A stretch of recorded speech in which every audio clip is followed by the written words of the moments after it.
হে তরুণ যুবকেরা, কাবা ঘরের যখন সামনে এলেন, কাবা ঘরের খাদেম ছিলেন। হে জওয়ানেরা, যুবকেরা, কাবা ঘরের যারা খাদেম ছিলেন তারা কিন্তু বাদশাকে সম্মান করল না। পৃথিবীর যে প্রান্তে তিনি গেছেন সেখানকার মানুষ বাদশাকে আহলান সাহালান ওয়েলকাম স্বাগতম জানিয়েছে। কিন্তু কাবা ঘরের সামনে যখন গেছেন, মক্কা শরীফে গেছেন, মক্কা শরীফে কাবা ঘরের খাদেমরা সম্মান করল না। বাদশা বললেন, বাবা আপনারা কি আমাকে চিনতে পারেন না? আমাকে তো আপনাদের কোনো সম্মান দেখালেন না, কি ব্যাপার, কারণটা কি একবার বলেন। সেই সময় হে তরুণ যুবকেরা, কাবা ঘরের খাদেমরা বলেছিলেন, বাদশা জাহাপনা, আমরা আপনাকে চিনতে পেরেছি, কিন্তু শোনেন বাবা, এই কাবা ঘরকে আমরা সবচেয়ে বেশি সম্মান করি, কাবা ঘরের থেকে আর কাউকে সম্মান আমরা করি না। এটা হলো আল্লাহর ঘর বাইতুল্লাহ। এই বাইতুল্লাহ থেকে সম্মান আমরা কাউকে বেশি করি না। বাদশা বলল, এই যদি হয়, কাবা ঘরের জন্য যদি আমি সম্মান না পাই, তাহলে শোনো, আমিও বাদশা তাবে, আমি কাবা ঘর ভেঙে দেব আর কাবা ঘরের খাদেমদেরকে আমি হত্যা করে দেব। এই বলার সঙ্গে সঙ্গে তার মুখ থেকে আস্তে আস্তে রক্ত বেরোতে শুরু করলো। এক সময় রক্ত হদহদ করে বেরোতে শুরু করলো। একদম 36 ইঞ্চি ছাতি 16 ইঞ্চি হয়ে গেল, কুকুরে পড়লেন, জমিন থেকে ওঠার ক্ষমতা নাই। যত ডাক্তার কবিরাজ যা ছিল, হাকিম কবিরাজ ডাক্তার যা ছিল, সব ফেল, কারো ওষুধ কাজ করছে না। এতদিন পর্যন্ত বিজ্ঞান মনস্ক মানুষ তিনি, সবসময় ডাক্তার কবিরাজদের সামনে সারিতে রাখতেন। কিছু আলেম ওলামাদের তিনি নিয়েছিলেন, যেহেতু আলেম ওলামারা আসমানি কিতাবগুলোতে পণ্ডিত, ইনজিলে তারা পণ্ডিত, তাওরাতে তারা পণ্ডিত, জাবুরে তারা পণ্ডিত, সাহিফাগুলোতে তারা পণ্ডিত। হে তরুণ যুবকেরা, হে আমার বন্ধুরা, শুনে রেখে দিন বাবা, জেনে রেখে দেন, আলেম ওলামাদের পেছন সারিতে রেখেছিলেন। কিন্তু যখন দেখছেন ডাক্তারি হাকিমি কবিরাজিতে কোনো কাজ হলো না, নিরুপায় হয়ে, তখন মানুষ আল্লাহকে ডাকে, কথা ঠিক না ভুল? ঠেলার নাম বাবাজি, ঠেলায় না পড়লে বিড়াল গাছে ওঠে না। বিরাট ক্ষমতাশালী, বিরাট পাওয়ারফুল ফেরাউন, ফেরাউন আনা রাব্বুকুমুল আলা, আমি তোমাদের বড় খোদা। ফারিস্তাকে আল্লাহ পাঠালো, যাও মানুষের সূরাতে গিয়ে তার একটু বয়ানটা নোট করে নাও, সিআইডি গোয়েন্দাগিরি করে নাও, দেখো তোর আসল কথাটা নিয়ে নাও। তো ফারিস্তা গেল গোয়েন্দাগিরি করার জন্য মানুষের সূরাতে গিয়ে বলল, বাদশা যা আপনা, যে গোলাম মনিবের খায় আর নিজেকে মনিব বলে দাবি করে, এমন নেমোখারাম গোলামের কি শাস্তি হওয়া উচিত? ফেরাউন বলল, ফেরাউন তো এটা লাকাব, উপাধি। মুসা নবীর জামানায় নাম ছিল আলাদা, কিন্তু সবাইয়েরই লাকাব, যেমন মন্ত্রী, রাজা, বাদশা। তো তৎকালীন যুগের ফেরাউন, সে বলল, যে গোলাম মনিবের খায় আর নিজেকে মনিব বলে দাবি করে, এমন নেমোখারাম গোলামকে পানিতে ডুবিয়ে মারা উচিত। বলে একটু লিখে দিন। তৎকালীন লেখনী পদ্ধতিতে লিখে দিলেন। গোয়েন্দাগিরি করে ফারিস্তা চলে এলেন, জমা রেখে দিলেন। অনেক ঘটনা, আমি ফেরাউনের কাহিনী বলছি না, শিক্ষা এখান থেকে অনেক কিছু আছে। আমি দয়ার নবীর কথা বলতে চাইছি। ভাইরা আমার, যখন নীল দরিয়ায় ডুবছে আর উঠছে, তখন ফেরাউনকে দেখানো হচ্ছে সেই লেখাটা কার লেখা। বলছে, তো আমারই লেখা। কি লেখা আছে? যে গোলাম মনিবের খায়, নিজেকে মনিব বলে দাবি করে, এমন নেমোখারাম গোলামকে পানিতে ডুবিয়ে মারা উচিত। সর্বনাশ করেছে, আমি তো সেই গোলাম, ভুল করেছি, এখন আমি মুসা নবীর কালেমা পড়তে চাই। ফারিস্তা বলল, আর হবে না, তুমি এত বড় বদমাইশ গোলাম, এত বড় শয়তান গোলাম, তোমাকে আমি সারা পৃথিবীর মানুষের কাছে একটা নমুনা করে দেব। হে তরুণ যুবকেরা, হে আমার বন্ধুরা, আল ইয়াউমা নুনাজ্জিকা বিবাদানিকা লিতাকুনা লিমান খালফাকা আয়াত। আমি তোমাকে আজকের দিনে তোমার জিসমটাকে রক্ষা করে দেব, আজকের দিনে তোমার জিসমটাকে বাঁচিয়ে দেব। তুমি যে মারা যাবে তোমার জিসমটা পানিতে নষ্ট হবে না, তোমার জিসমটা পোকাতেও খাবে না, সাপ বিচ্ছুতে কাটবে না, আর পশু পাখি কেউ তোমার জিসমটা ধ্বংস করতে পারবে না।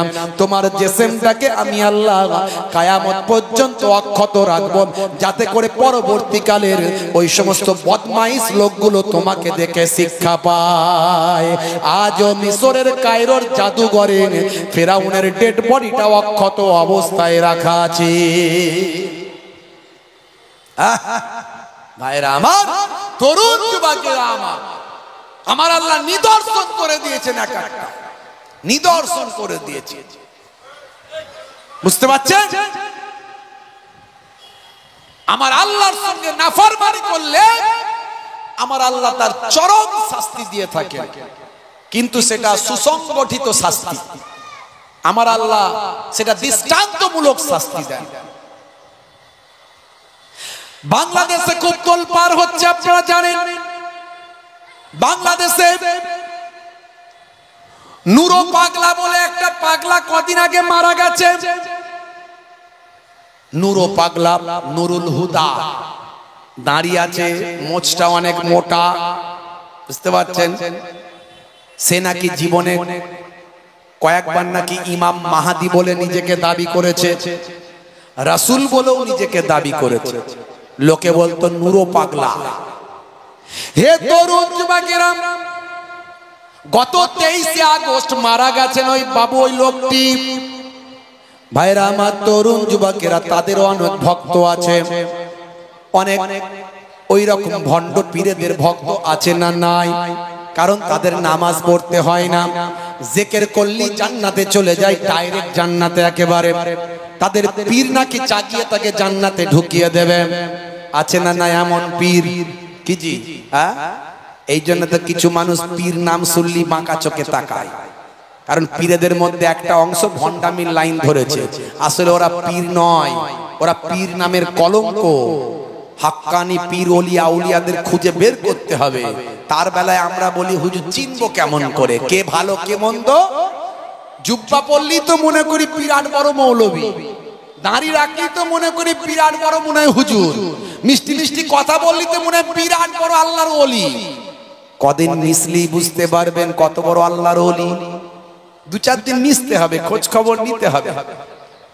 হে তরুণ যুবকেরা, ওলি আউলিয়াদের মধ্যে থেকে, পীর মাশায়েখদের মধ্যে থেকে কারামাত, অলৌকিক ক্ষমতা যে প্রকাশ হতেই হবে এমনটা নয়। আপনি ওলি কাকে চিনবেন শুনে রেখে দেন, বলে দিয়ে যায় আজকে।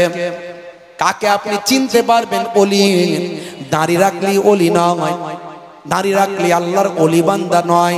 দাঁড়ি অনেকেরই ছিল, আছে। ভাইরা আমার, নামাজ পড়লি আল্লাহর ওলি নয়। মনে রাখবেন, যার মাথা থেকে পা পর্যন্ত নবিয়ানা তারিকা থাকবে, আল্লাহ আল্লাহ রাসূলের নির্দেশনা থাকবে, তার অলৌকিক ক্ষমতা প্রকাশ পাক আর নাই পাক, তিনি হলেন আল্লাহর ওলি বান্দা। চিনে নেবে, ভণ্ডামির পিছনে ছুটে লাভ নাই। বন্ধুরা আমার, তরুণ যুবকেরা আমার, হে আমার মুরব্বিয়ানিরা, ওই নুরো পাগলা মারা গেছে 23 আগস্ট। তার মুরিদ ভক্ত অনেক, ওদের তো নামাজ টামাজ পড়তে হয় না, ওই মাজার নিয়ে থাকলেই হবে, মাঝে মাঝে জিকির করে দেবে। হে তরুণ যুবকেরা, হে আমার মুরব্বিয়ানিরা, নবীর সুন্নত তাদের মধ্যে পাওয়া যায় না মুসলমান। তবে মনে রাখবেন ভাইরা আমার, তিনি মারা যাওয়ার পর তার ভক্ত মুরিদরা মাটি থেকে 12 ফুট উঁচুতে তার কবর করেছে। মাটি থেকে 12 ফুট উঁচুতে কবর। মাটির নিচে হয় না উপরে হয়? নিচে হয়। এই নুরো পাগলার কবর মাটি থেকে 12 ফুট উঁচুতে করা হয়েছে, করে আবার ভালো করে এমন ভাবে ঘিরেছে যেন পরবর্তীকালে ওখানে তওয়াফ করবে সব। বুঝতে পারছেন? এরকম একটা ব্যাপার। বন্ধুরা আমার, তরুণ যুবকেরা আমার, হে আমার মুরব্বিয়ানেরা, এই মানুষগুলো হলো পথভ্রষ্ট, এই মানুষগুলো পথভ্রষ্ট। এই মানুষগুলোকে হেদায়েত করার দায়িত্ব কার ছিল? আলেম ওলামাদের। এই মানুষগুলো যে হেদায়েত হয়নি, দোষটা কার? এই আলেম ওলামাদের দোষ। আমরা সেইভাবে হেদায়েত করতে পারিনি। অন্তত একটা বড় অংশকে যদি চেষ্টা করতাম হেদায়েত হতো। সবাই তো আর আবু জাহেল নয়, কি জি? সবাই তো আর আবু জাহেল নয়। আমরা চেষ্টা কি করেছি? আমরা নুরো পাগলাকে দোষ দিচ্ছি, ঘন্ট গালাগালি করছি, তার ভক্তদের গালাগালি করছি, কিন্তু তাকে আমরা হেদায়েত করার চেষ্টা কতটা করেছি এটা নিয়ে প্রশ্ন আছে। হে তরুণ যুবকেরা, এই মাত্র দুদিন আগে ভাই আমার, প্রায় 14 দিন 15 দিন পরে ওই নুরো পাগলা ভাই আমার, হে তরুণ যুবকেরা আমার, ওই পাগলার ভাই আমার মাজারটা, ওই রওজাটা বাজারটা ভাই আমার মুসলমানরা গিয়ে ভেঙে দিয়েছে। ইন্টারনেটে তোলপাড়, সারা পৃথিবীর মানুষ দেখছে মুসলমানরা মাজার ভাঙছে। এর আগেও তারা বাংলাদেশে অনেক মাজার ভেঙেছে। হে তরুণ যুবকেরা, নুরো পাগলার মাজার ভেঙেছে। শুধু তাই নয়, সবচেয়ে আশ্চর্যের ব্যাপার হলো নুরো পাগলাকে একটা সিন্দুকের ভিতরে দাফন করা হয়েছিল।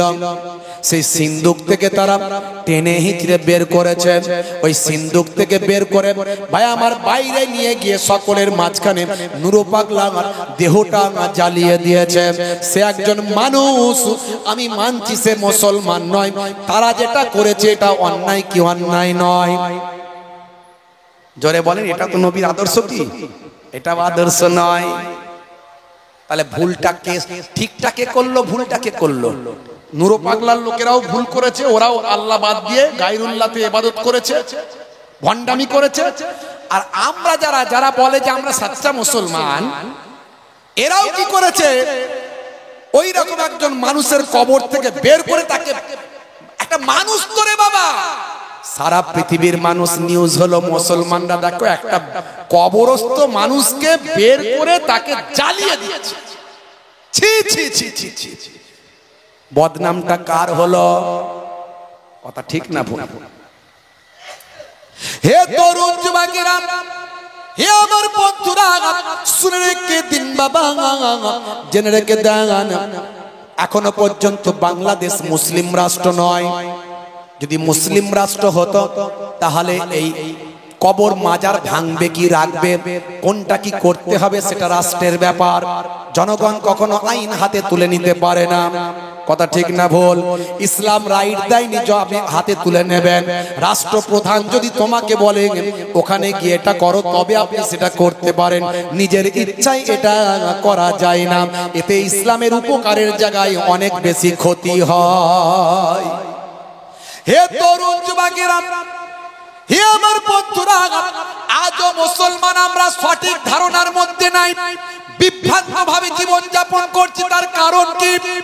একটাই কারণ, শিক্ষা আমাদের বেড়েছে।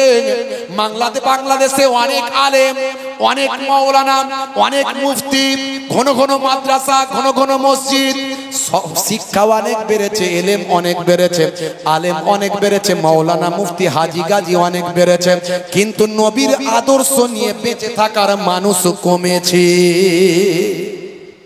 নবী পাকের আদর্শ নিয়ে বেঁচে থাকার মানুষ কমেছে। কথা ঠিক না ভুল বলেন? আপনি একটা অমুসলিমকে ঘৃণা করতে পারেন না,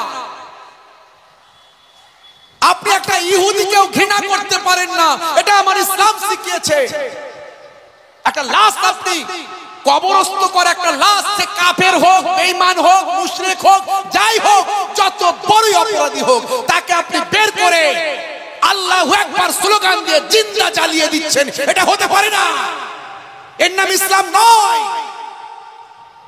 আমার নবী ওয়াজ করছেন, আল্লাহর নবী ওয়াজ করছেন, সাহাবায়ে কেরামরা মনোযোগ দিয়ে ওয়াজ শুনছেন।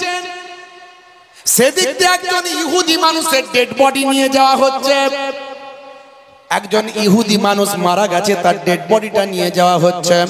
আল্লাহর নবীর পাশ দিয়ে যখন ইহুদি ভাইরা নিয়ে যাচ্ছে, দয়ার নবী আমার ওয়াজ বন্ধ করে সঙ্গে সঙ্গে দাঁড়িয়ে সম্মান প্রদর্শন করছে। জোরে হবে না? আপনাদের মনে হয় আমার কথা পছন্দ হচ্ছে না? চলো করতে হবে, এরকম হলে ভালো হয় নাকি? আল্লাহর নবী উঠে দাঁড়িয়ে সম্মান দিচ্ছেন। সাহাবায়ে কেরামেরা বলছেন হাজা মাইয়াতুল ইয়াহুদ, এটা হলো ইহুদির ডেড বডি। সাহাবীরা ভাবছে হয়তো আল্লাহর নবী ইহুদির ডেড বডি বলে জানে না, মনে করেছেন কোন ঈমানদার মুসলমানের ডেড বডি আছে, তাই নবী সম্মান প্রদর্শন করছে। আল্লাহর নবী বলছেন আমি জানি এটা ইহুদির। ইহুদি হোক, নাসারা হোক, হিন্দু হোক, মুসলমান হোক, খ্রিস্টান হোক, জৈন হোক, ও হলো মানুষ। একটা ডেড বডি মারা গেছে, সে সারা জীবন তার কৃতকর্ম যা করেছে তা আল্লাহর কাছে পুরস্কার পাবে, না হলে সাজা পাবে। ওই ডেড বডি যখন চলে যাচ্ছে তাকে সম্মান করা আমার কর্তব্য। জোরে বলুন সুবহানাল্লাহ। এই আদর্শ হে তরুণ যুবকেরা আমার চোখে দেখা একমাত্র আল্লাহর প্রকৃত ওলি বান্দা যারা তাদের মধ্যেই আছে। এই জন্য ওলি আল্লাহর দরবারে যেতে হয়, হাক্কানি পীর ধরতে হয়, তবে আপনার অহংকার, তবে আপনার ক্রোধ, তবে আপনার লোভ, এগুলোকে আপনি আপনার ট্রিটমেন্ট হবে, সেই ট্রিটমেন্টটা হবে।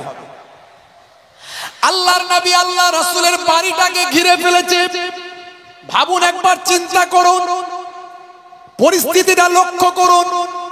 মক্কার আবু জাহিল, আবু লাহাব অনেক চেষ্টা করেছে, আল্লাহর নবীকে পাগে আনতে পারেননি। আল্লাহর নবীর আজকে দাদা জান বেঁচে নাই, দাদা জান আব্দুল মুত্তালিব আজকে বেঁচে নাই।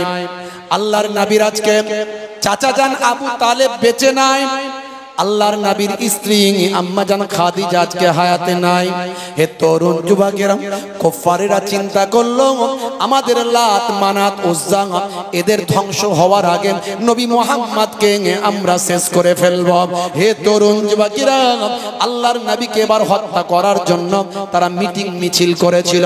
বিভিন্ন গোত্র থেকে শক্তিশালী সভায় আমার ওই সরদার নেতা বড় বড় বীরদেরকে তারা একত্রিত করেছিল। বিভিন্ন গোত্র মিলে যদি একসঙ্গে মারি তাহলে কেউ আর আমাদের ব্যক্তিগত দোষারোপ করবে না। হে তরুণ যুবকেরা, আল্লাহর নবীর হুজরা মোবারকটা তারা ঘিরে ফেলেছে।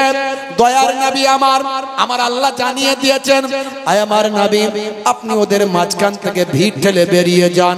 আপনি দোয়া পড়ে ওদের মাঝখান থেকে ভিড় ঠেলে বেরিয়ে যান। এক মুষ্টি মাটি নেন, বালি নেন, দুশমনদের চোখের দিকে ফিকে দেন। দুশমনদের চোখের দিকে ফিকে দিয়ে আপনি ওদের ভিড় ঠেলে বেরিয়ে যান, আপনার কোনো চিন্তা নাই। সারা বাড়িটার চারপাশে লোক, আর এক মুষ্টি বালি নিয়ে আল্লাহ বলেন ফিকে দেন, দিয়ে বেরিয়ে যান। বন্ধুরা আমার, তরুণ যুবকেরা আমার, আল্লাহর নবী চলে যাবেন, এমন সময় দেখছেন আমার কাছে তো অনেক সম্পদ গচ্ছিত আছে। মক্কার মানুষেরা কাউকে বিশ্বাস করে না, আমাকেই করে। তারা আমাকেই বিশ্বাস করে। তাদের সম্পদ যদি হারিয়ে যায়, নষ্ট হয়ে যায়, চুরি হয়ে যায়, লুট হয়ে যায়, তাই তারা বিশ্বাস করে মুহাম্মদ আল আমিন সাল্লাল্লাহু আলাইহি ওয়াসাল্লামের কাছে যদি রেখে দেওয়া যায় তাহলে সম্পদটাও ঠিক টাইমে ফেরত পাবো, যখনই চাইবো তখনই পাবো, আমানতটা ঠিকঠাক আমানতদারি হয়ে যাবে। বুঝতে পারছেন? কত দেখবেন আমানতের খেয়ানত করে, কত দেখবেন। রাগ করবেন না, আমানতের খেয়ানত যে করে সে হলো মুনাফিক। আল্লাহর নবী আল্লাহ রাসূল বলেন মুনাফিকের আলামত হলো তিনটে। আয়াতুল মুনাফিকি সালাসা, মুনাফিকের আলামত চিহ্ন হলো তিনটে। কি কি? ইজা হাদাসা কাযাবা, যখন কথা বলবে মিথ্যা কথা বলবে। আমরা তো বলি না, এখানে যারা আছে অন্তত আমরা কেউ বলি না মিথ্যা। বলে হুজুর মিথ্যা না বললে কি আর ব্যবসা চলে? আমার দাদা যান মায়াপুর পিন্নাগরে হুজুর বলতেন, বাবা সৎ ব্যবসায়ী আমার নবীর সঙ্গে জান্নাতি হবে গো। সৎ ব্যবসায়ী হয় বাবা, ব্যবসায়ী ঠকাবে না বাবা। আমার নবী নিজে ব্যবসা শিখিয়েছেন, মাঝে মাঝে মদিনার বাজারে গিয়ে ব্যবসায়ী সাহাবীদের ব্যবসাটা চেক করতেন দয়ার নবী নিজে হাতে। জোরে বলুন, নিজে হাতে দয়ার নবী ব্যবসা চেক করতেন, কেমন ব্যবসা করছো দেখি। দেখেছেন প্রত্যেকটা সেক্টরে আপনাকে সেই জায়গায় নবিয়ানা চরিত্রে চলতে হবে। আপনি কোন জায়গায় কোনো পাহারা দিতে পারবেন না, তবেই সচ্চা মুসলমান হবে। জানার নাম, শোনার নাম, পড়ার নাম, বোঝার নাম মুসলমান নয়, মানার নাম। আল্লাহর নবী আল্লাহ রাসূল মদিনার বাজারে গেলেন। বাজারে গিয়ে চেক করছেন সকালবেলা, দেখি সাহাবীরা কেমন ব্যবসা করছেন। আল্লাহর নবী দেখলেন একটা গমের ঠেক লাগানো হয়েছে, এক সাহাবী গম বিক্রি করছেন। আল্লাহর নবী গমের ওই ঠেক যেখানে লাগানো হয়েছে গম স্তূপ আকারে রাখা হয়েছে, নবী আমার একেবারে কোনই পর্যন্ত হাতটা গমের ভিতরে ঢুকিয়ে দিলেন, তলা থেকে এক মুষ্টি গম বের করলেন। গমটা বের করে দেখেন গমটা ভিজা গম, গমটা ভিজা, ভিজে গম। আল্লাহর নবী বললেন, বাবা সাহাবী উপরে শুকানো তলায় ভিজে এই ব্যবসা কবে শিখেছো? কে শিখিয়েছে এই ব্যবসা তোমাকে? নবীর কাছে জড়সড়, নবী রাষ্ট্রপ্রধান, নবী রাষ্ট্রপ্রধান, নবী পাক প্রাইম মিনিস্টার। নবীর সামনে একবার অর্ডার দিয়ে দিলি ব্যাস, ইয়া রাসূলুল্লাহ, হাবিবাল্লাহ, বেয়াদবি নেবেন না, ইচ্ছাকৃত ভাবে নয়, অনিচ্ছাকৃত ভাবে। কি বিষয় ভালো করে খুলে বলো। হে তরুণ যুবকেরা, হে আমার মুরব্বিয়ানেরা, আল্লাহর নবী আল্লাহ রাসূল সেই সময় যখন বললেন, সাহাবী বললেন, হুজুর মদিনার বাজারে কোনো আপনার রাজত্বে কোনো চোর নাই, কোনো ডাকাতি নাই। আজও মক্কা শরীফ মদিনা শরীফে গেলে আপনি দোকানগুলো ওপেন খোলা পাবেন। তখনকার যুগে সিসি ক্যামেরা ছিল না, কিন্তু এখন সিসি ক্যামেরা আছে না নাই? তখনকার মানুষ সিসি ক্যামেরা মনে করত নিজেদের যে আপনার কাঁধ মোবারক আছে, এই কাঁধেতে প্রত্যেকের সিসি ক্যামেরা ফারিস্তা নিয়ে বসে আছে, আছে না নাই? জি হ্যাঁ, এখন আমরা সিসি ক্যামেরার ভয় করি, ওই সিসি ক্যামেরাতে ছবি উঠে যাবে, বুঝতে পারছেন? শপিং মলে যাই শপিং করতে, ওখানে কেউ দেখার নাই, কেউ বলার নাই, যেটা ইচ্ছা সেটা নাও। ওই যাবার সময়, ওই বেরোনোর সময় গেটেতে তখন আপনাকে পয়সা দিয়ে বেরোতে হবে। কেউ যদি প্যান্টের পকেটে দুটো ঢুকিয়ে নেয় কেউ বুঝতে পারবে না, কিন্তু সব জায়গায় সিসি ক্যামেরা আছে না নাই? কেউ ভয় নাই না। এখনকার যুগে সিসি ক্যামেরার লোকে ভয় করে, আর তাদের ঈমানি শক্তি আল্লাহ এত দিয়েছিলেন, তারা জানতেন আমাদের কাছে নবী বলেছেন ফেরেশতা বসে আছে, কিরামান কাতিবিনা ইয়ালামুনা মা তাফআলুন, তুমি যা করো সব কিরামান কাতিবিন তারা লিপিবদ্ধ করছে। জোরে বলুন সুবহানাল্লাহ। তাদের ঈমানি শক্তি দেখো, সেই কিরামান কাতিবিন কি লিপিবদ্ধ করা বন্ধ করে দিয়েছে নাকি? লেখা বন্ধ করেছে? তাহলে আমরা যখন কোনো কাজ করতে যাই আমরা কি মনে করি যে আমাদের কিরামান কাতিবিন লিখছে কিন্তু এই অন্যায় কাজটা করব না? মনে হয়? दरवाजे बंद करके गुनाह क्यों करता है, दरवाजे बंद करके गुनाह क्यों करता है, तन्हाई में देखने वाला अल्लाह है। কে দেখছেন জোরে বলেন? নাহানু আকরাবু ইলাইহি মিন হাবলিল ওয়ারিদ, বান্দা তোমাদের গর্দানের সাহার আগের থেকে আমি আল্লাহ আরো তোমাদের নিকটে। জোরে বলুন সুবহানাল্লাহ। হে তরুণ যুবকেরা, হে আমার বন্ধুরা, হে আমার মুরব্বিয়ানেরা, এমন সময় ব্যবসায়ী সাহাবী বলেছিলেন, ইয়া রাসূলুল্লাহ, হাবিবাল্লাহ, আপনার রাজত্বে মদিনায় কোনো চোর নাই, কোনো ডাকাত নাই, কোনো ব্যবসা লুট হয়ে যাবার ভয় নাই। গতকাল মাগরিব পর্যন্ত যা বিক্রি করেছিলাম সেটা রেখে দিয়ে চলে গিয়েছিলাম। রাতের বেলা শিশির বিন্দু পরে একটু ভিজে গিয়েছে হুজুর, আর শুকানো গমটা নিয়েছে তার উপর ঢেলে দিয়েছি। বুঝতে পারিনি হুজুর। হুজুর বেয়াদবি নেবেন না, অনিচ্ছাকৃতভাবে হয়েছে। আগামী দিন থেকে এই রকম ব্যবসা আর করব না। আল্লাহর নাই সাহাবী দেখবে বাবা, ওজনে ঠকাবে না। এই যে ভিজে গমের ওয়েট বেশি না কম? ওয়েট বেশি হয়ে যাবে বাবা, করবে না। নবী ব্যবসা শিখিয়েছেন। বলে হুজুর মিথ্যা না বললে ব্যবসা হয়? হ্যাঁ, মিথ্যা না বললে ব্যবসা হয়? আমি বলি মিথ্যা বলবেন না, ঘুরিয়ে বলবেন। মাঝে মাঝে আমাদেরকে জিজ্ঞাসা করে, হুজুর কত দূরে আছেন? রাস্তায় বলে, হুজুর কত দূরে আছেন? কমিটির লোক 5 রকম লোক আছে ভাই। যে জীবনে কোনোদিন নামাজ পড়ে না সেও কমিটির লোক। হুজুর একটু দেরি করলে সেও চিৎকার শুরু করে দেয়। বুঝতে পারছেন? হ্যাঁ, কি রে বাবা? হ্যাঁ বাবা, ওই রকম বলার দরকার নেই। এমন কথা বলো, আবু হানিফা হুজুরের মাসলাই চলো, কোনো সমস্যা নাই। কত দূরে আছেন? রাস্তায় আছি, ব্যাস। বেশি কথা বলবে না, পাকামু বেশি করলে দাওয়াত ক্যান্সেল করে দাও। কোনো আমার সিম্পল কথা, দাওয়াতের ভুকা নিয়ে চলি না। আল্লাহ যতটুকু দেবেন তাকদীরে যা লিখেছেন ওটাই হবে। তাকদীরকে বিশ্বাস করো, চলো এগিয়ে চলো। তোমার তাকদীরে যতটুকু লেখা আছে ততটুকুই তুমি পাবে, তাতে বেশিও পাবে না, কমও পাবে না। তাহলে ভাবনা কিসের? আমার লস হলে আমি একটু আফসোস করি না। আমার দিনের দিন কত জলসা ক্যান্সেল হয়। হুজুর পানি হয়েছে, হুজুর মারপিট হয়েছে, আরো কত কি হয়েছে। ঠিক আছে বাবা, কোনো রাগও নাই, তাপও নাই, ঝগড়াও নাই, কিচ্ছু বলি না। যতগুলো অনেকে খবর নেবেন, কেন বলি না? কারণ আমার মনে হয়েছে তাকদীর আমার এটাই লেখা ছিল, এই জন্য হয়েছে। ওর কি ক্ষমতা আছে জলসা ক্যান্সেল করার?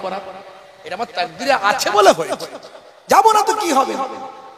আল্লাহ চালিয়ে দিলি হলো, ব্যাস। আবার হে তরুণ যুবকেরা, হে আমার বন্ধুরা, আল্লাহর নবীর আখলাক গুলো বলছি। আমার নবী কি শিখিয়েছেন সেটা বলছি, কিভাবে মানবেন সেটা বলছি। জীবন জিন্দেগির আলোচনা অনেক শুনেছেন। নবী পাকের জন্ম হয়েছিল 570 খ্রিস্টাব্দে মক্কার কুরাইশ গোত্রে। আব্দুল্লাহর ঘরে মা আমিনার কোলে। চাচা হলেন আবু তালিব, দাদা হলেন আব্দুল মুত্তালিব। জন্মের সময় এই হয়েছিল, ওই হয়েছিল, অনেক কিছু হয়েছিল। ও বলতে বলতেই ব্যাস হয়েছিল, বলতে বলতেই 1.5 ঘন্টা শেষ। বুঝতে পারছেন? তারপরে তো আবার হালিমাতু সাদিয়া নিয়ে গিয়েছিল। যাবার সময় আবার ওই আপনার ওই যে কি বলে উট তর তাজা হয়ে গিয়েছিল, উটের দুধ হয়ে বেড়ে গিয়েছিল। সেই দুধ নিয়ে আবার অনেক কিছু ঘটনা, ওই বলতে বলতে ওয়াজ শেষ। তাতে আমার আপনার কতটুকু লাভ হলো? নবী পাক কি শিখিয়েছেন, কি জানিয়েছেন, ব্যবসাটা কেমন ভাবে করবেন, ছোটদের সঙ্গে কেমন ভাবে কথা বলবেন, বড়দের কেমন সম্মান করবেন, অমুসলিমদের সঙ্গে কি রকম আচরণ করবেন, এটা আগে জানতে হবে। তবেই তো সচ্চা মুসলমান হতে পারবেন। নামাজও পড়ছে, চিটিংবাজিও করছে, দাঁড়িয়েও রেখেছে, ধাপ্পাবাজিও করছে। করোনার সময় ভুল বুঝিয়ে ভাইকে কোর্টে নিয়ে গিয়ে এই হয়েছে ওই হয়েছে বলে ইসলাম মেরে ভাইয়ের জায়গায় আত্মসাৎ করে নিচ্ছে। আর বড় নিজে আল্লাহওয়ালা সুফি দরবেশ বলে প্রচার করছে নিজেকে। হাইব্রিড তসবি বাজারে গিয়ে খাটাখাট গুনছে। পটল কত টাকা? বলছে 25 টাকা, 20 টাকা হবে না। তসবিও বন্ধ হয় না, দামও চলছে ওইদিকে। কোন দিকে যাবি রে ভাই? ডবল ইঞ্জিন নাকি? হ্যাঁ, ডবল ইঞ্জিন। আত্তাকুয়া হা হোনা, আবার বলছি আত্তাকুয়া হা হোনা। রাগ করবেন না, দুঃখ দিতে আসেনি। একটু জোরে বলছি মানে একটু হৃদয়গ্রাহী করার জন্য। ভাববেন না জোরে বলছি মানে আপনাদেরকে কষ্ট দিচ্ছি। একটু হৃদয়গ্রাহী করার জন্য, একটু ভিতরে ঢোকানোর জন্য। ক্ষুদ্র মানুষ, যেটুকু আল্লাহ আমাকে করান তার ভিতর থেকে বলছি, যেটুকু আমাকে আল্লাহ শিখিয়েছেন তার ভিতর থেকে। আমি সব জানতা মহাপণ্ডিত নয়, বড় তুচ্ছ মানুষ, ছোট্ট মানুষ, ক্ষুদ্র মানুষ। আপনারা ভালোবেসে ডাকেন তাই আসি। নানাজান দাদাজানদের ওসিলাতে সেই দোয়া কাজ করছে, বুঝতে পারি। জি হ্যাঁ। হে তরুণ যুবকেরা, আল্লাহর নবী আল্লাহ রাসূল জানিয়ে দিয়েছেন মুনাফিকের চিহ্ন হলো তিনটে। কটা? আয়াতুল মুনাফিকে সালাসা, মুনাফিকের চিহ্ন হলো তিনটে। ইজা হাদাসা কাযাবা, যখন কথা বলবে মিথ্যা কথা বলবে। আছে না নাই?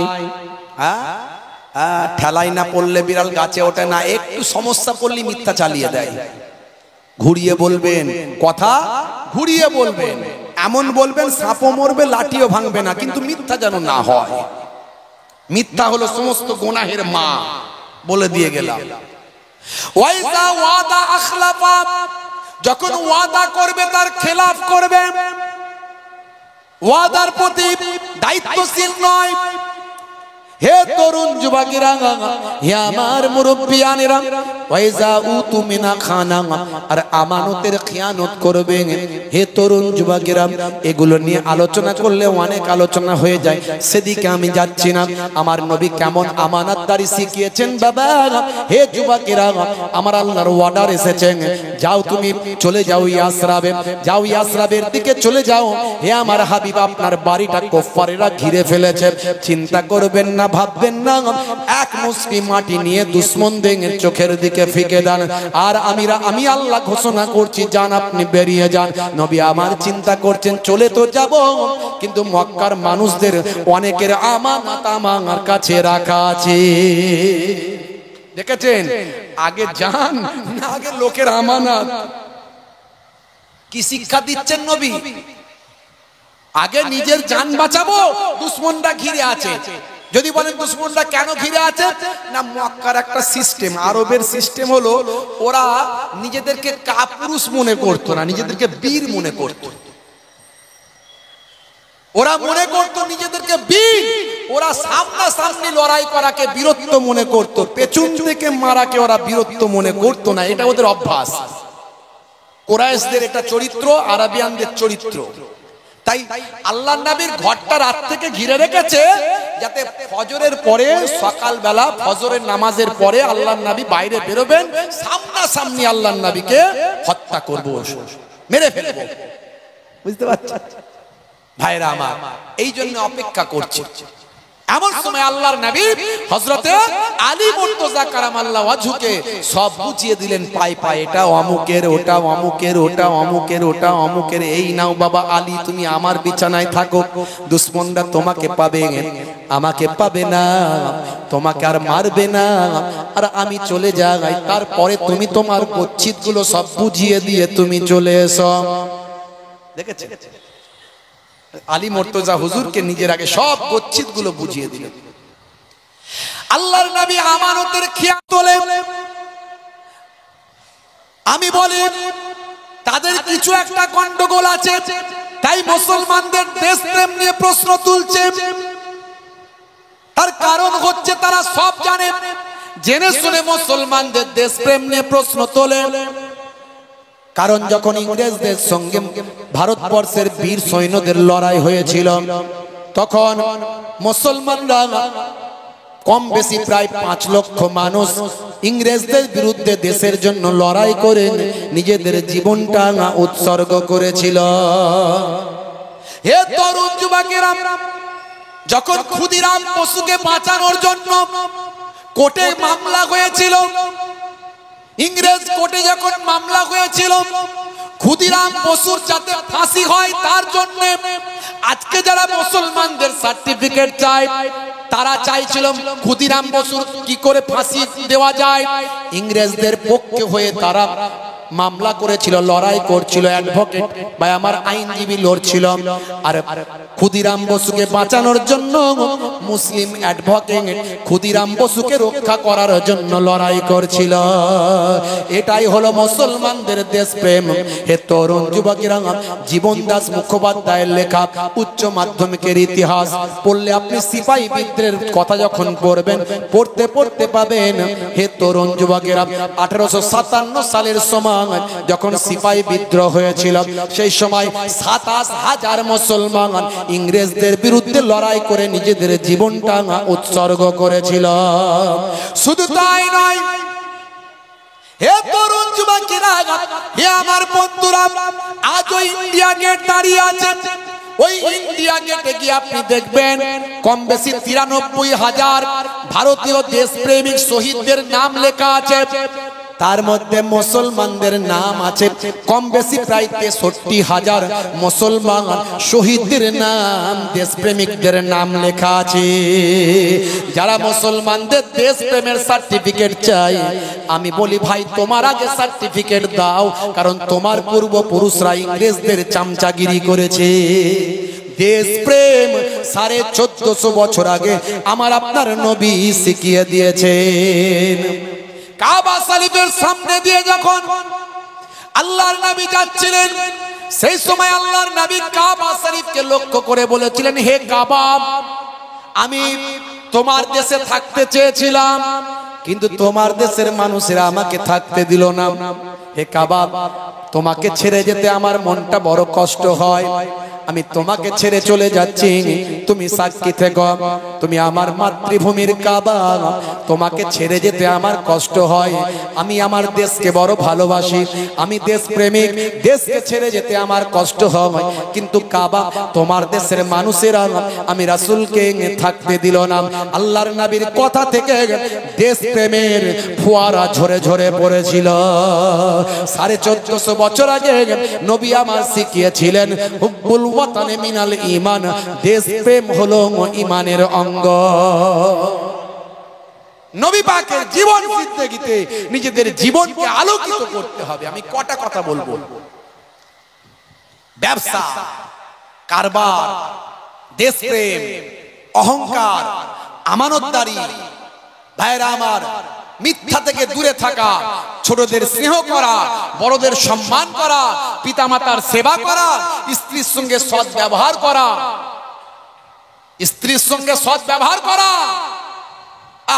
আমার নবী কেমন প্রেম শিখিয়েছে। এখন তো মুসলমানের ছেলে সব যত প্রেম সব বিয়ের আগেই সব শেষ, বিয়ের পরে আর প্রেম থাকে না। কোথায় থাকবে? হাতে লিখে রেখে দিচ্ছে, আই লাভ ইউ, তোমার জন্য জীবন দেব, বাঁশবাগানে ঝাড়ে গিয়ে মরবো, পুকুরের পাড়ে গিয়ে মরবো, নদীর ধারে গিয়ে মরবো, তোমাকে না পেরে রেল লাইনে গিয়ে মরবো। উরি বাপ রে বাপ, কি প্রেম রে ভাই! হাত কেটে আই লাভ ইউ লিখেছে। যত প্রেম সব বিয়ের আগে। সে বিয়ে না দিলে ছেলে বলে মরে যাব, মেয়ে বলে মরে যাব, বাম্মা যুক্তি করে বলে সর্বনাশ, যা হবে হবে গো, আগে বিয়েটা দিয়ে দাও গো। বিয়ে শাদী হলো 1 বছর 2 বছর চলতে না চলতি একটা নান্না মুন্না যেই হলো, ভাই আমার ভালোবাসা যেন কোনটা দিয়ে আস্তে আস্তে কমতে কমতে কমতে কমতে সব জানালার দরজা দিয়ে বেরিয়ে গেল। এবার প্রত্যেক দিন রাতের বেলা শুধু 224-40 ঢিসুম ঢাসাম ঢিসুম ঢাসাম, ক্রিকেট বল, ফুটবল, উড়িষ্যা কি ধাক্কা ধাক্কি মারপিট রে ভাই। পাশ দিয়ে গেলেই বলে ও বাবা লেগে গেছে ফের আজকে। বুঝতে পারছেন? আসলে প্রেম ভালোবাসা কিছু নাই। নবী আমার শিখিয়েছে প্রেম কাকে বলে। আমার নবী প্রেম কাকে বলে শিখিয়েছেন।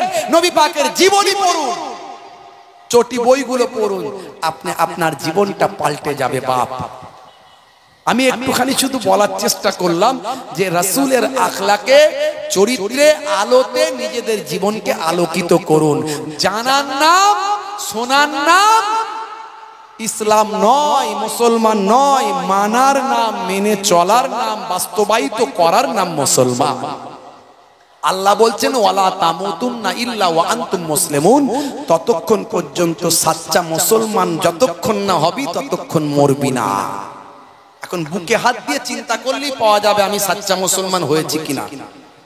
সকালবেলা লটারির টিকিট কাটি না তো, মিথ্যা কথা বলি না তো, সুদের কারবার করি না তো, ভাষা দিয়ে জবান দিয়ে কাউকে খারাপ দুঃখ দিই না তো, যদি এই সব এতগুলো ওজনে ঠকাই না তো, আলছেটে বাড়াই না তো, এই অনেক কিছু, এইগুলো যদি না করি আপনি নিজেই বুঝতে পারবেন যে আলহামদুলিল্লাহ আমি একজন সাচ্চা মুসলমান হয়েছি।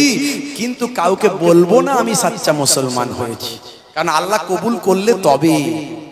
আল্লাহ কখন হেদায়েত দেন আর কখন বেহিদায়েত করে দেবেন আমি জানি না। আমার আচরণ যদি খারাপ হয় আমাকে বেহিদায়েত করে দেবেন আল্লাহ। আমার আল্লাহই পারেন ইচ্ছা করলে হেদায়েত দিতে। ততক্ষণ পর্যন্ত ওই কওম, ওই জাতি, ওই সমাজকে আমি আল্লাহ হেদায়েত দিই না যতক্ষণ না সে হেদায়েত হওয়ার চেষ্টা করে।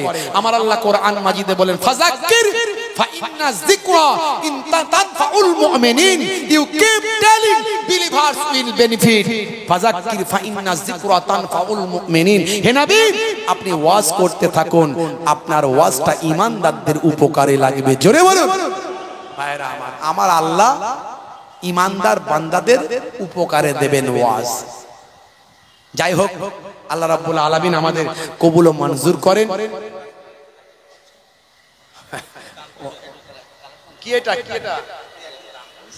মুসাম্বি নেবু মাশাআল্লাহ একটুখানি ভাইরা বলছেন যে আল্লাহ করে পরে আপনারা পরে তোলা আল্লাহ করে মাশাআল্লাহ ভাইরা আমার তরুণ যুবকেরা আমার এই জান্নাতের বাগানগুলোকে কায়েম রাখতে হবে কায়েম রেখেছেন বলি তো এরকম কথাগুলো আমরা বলতে পারছি আলেম ওলামারা বলতে পারছেন আমি না আসতে পারি অন্য বড় বড় বুজুর্গ আল্লাহর ওলি বান্দা আলেমে হাক্কানিরা আসবেন তারা বলবেন তো এইরকম মজলিসগুলো কায়েম রাখতে হবে আল্লাহর নবীর হাদিস তাদারিসুল ইলম ইলমের দার্স নাও ফিল লাইল রাতের বেলা সাআতান 1 ঘন্টা যদি দার্সের মতো দার্স হয় ওয়াজের মতো সালামুন আলাইকা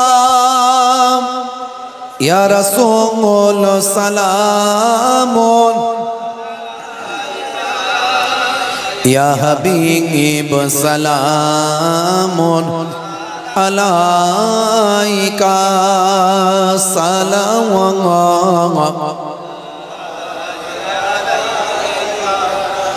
आज है ईदे मुबारक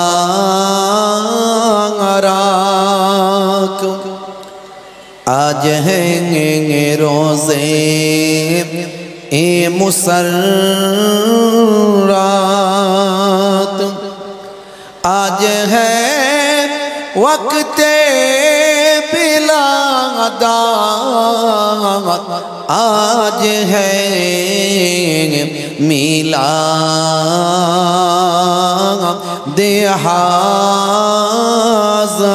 हाज़रात या नबी सलामुन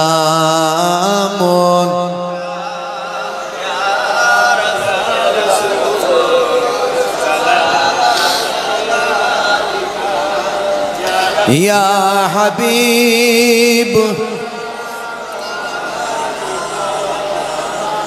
सलावत आ जाने सोनी अपनार नाम नामाजे पौरी अपनार नाम दरुदे अपना की सलाम अपनी जे नूरे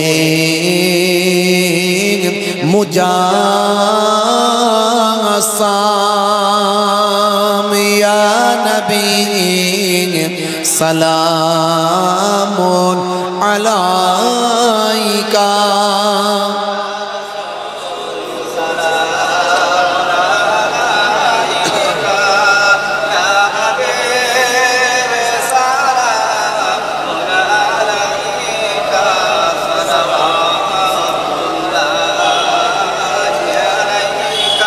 या रसूल अल्लाह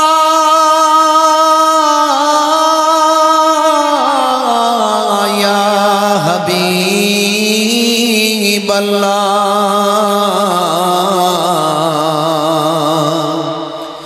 अपनी जेंगे नूरे रोनो बी निखिलेंगे धने रोछो मबी अपनी नाम एले दुनिया आधारे डूबी तो साबी या नबी सलामुन अलैका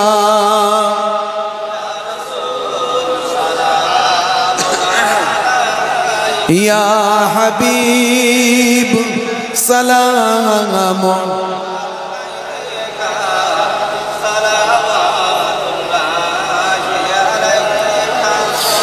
চাঁদ সুরাজ আকা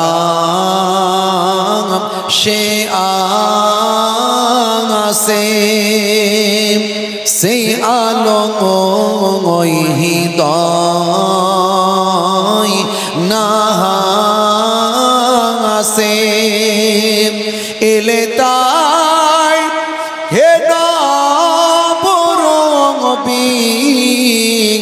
মানবের মনের আকাশে ইয়া নবী সালামুন ইয়া রাসূল সালামুন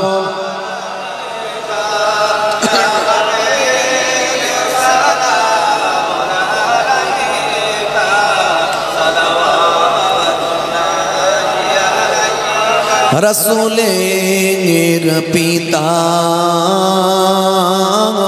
আব্দুল্লাহ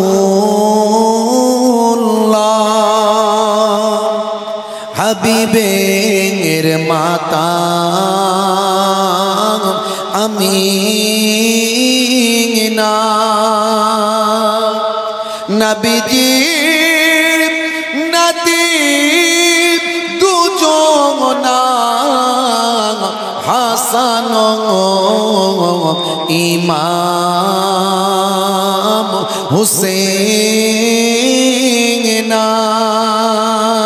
ইয়া নবী সালামুন আলাইকা ইয়া রাসূল সালামুন আলাইকা ইয়া হাবিব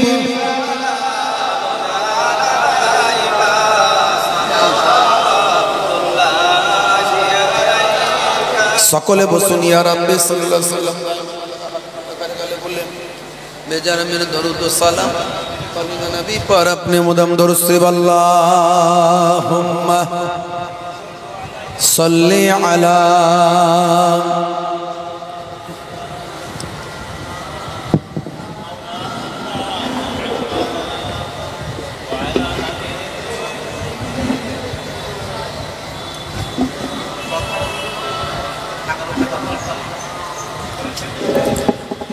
अल्हम्दुलिल्लाह अल्हम्दुलिल्लाहि व कफा व सलामुन अला इबादिहिल्लज़ीना इस्तफ़ा अम्मा बाद फया अय्युहल इख्वान रहमना व रहिमकुमुल्लाह इन्नल्लाह व मलाइकतहु युसल्लूना अलन नबी या अय्युहल्लज़ीना आमनू सल्लू अलैहि व सल्लिमू तस्लीमा अल्लाहुम्मा सल्लि अला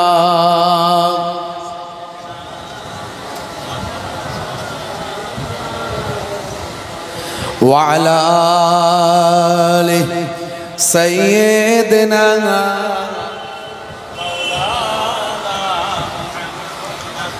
आमी गोलाम तुम्हार हे परवार गोलाम करे रेखो आमारे कोरोना कबू भूखा भिकारी आमाई दुनियार मानुषेर दुआरे दुनियार मानुषेर दुआरे अल्लाहुम्मा सल्लि अला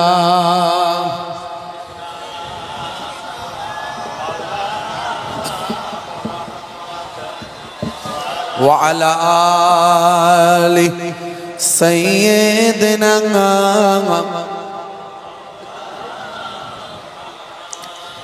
দয়ার নবী গো আমার ময়ার নবী গো সব ছাড়িব কিন্তু তোমায় ছাড়তে পারি না বলুন না সুবহানাল্লাহ জোরে হবে না সব ছাড়িব কিন্তু তোমায় ছাড়তে পারি না ছাড়িনি ছাড়ব না ছাড়তে পারি না সব ছাড়িব কিন্তু তোমায় ছাড়তে পারি না আল্লাহুম্মা সাল্লি আলা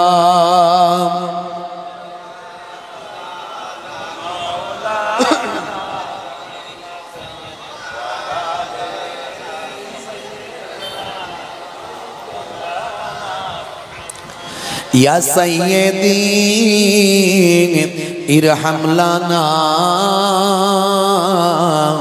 या सय्यदी इरहम लना या सय्यदी इरहम लना या सय्यदी इरहम लना अल्लाह अल्लाह अल्लाह अल्लाह अल्लाह अल्लाह सुबहान अल्लाह अल्लाहुम्मा सल्लि अला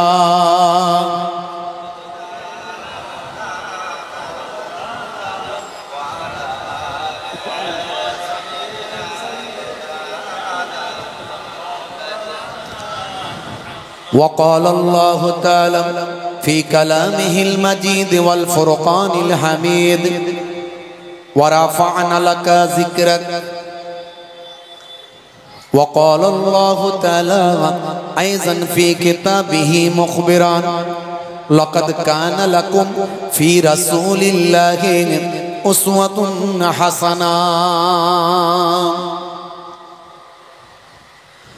وقال النبي صلى الله عليه وسلم سبع تجري للعبد بعد موته وهو في قبره من علم علما أو كسر نهرا أو حفر بيرا أو غرس نخلا أو بنى مسجدا أو ورث مصحفا أو ترك ولدا يستغفر له بعد موته إلى آخر الحديث أو كما قال عليه الصلاة والتسليم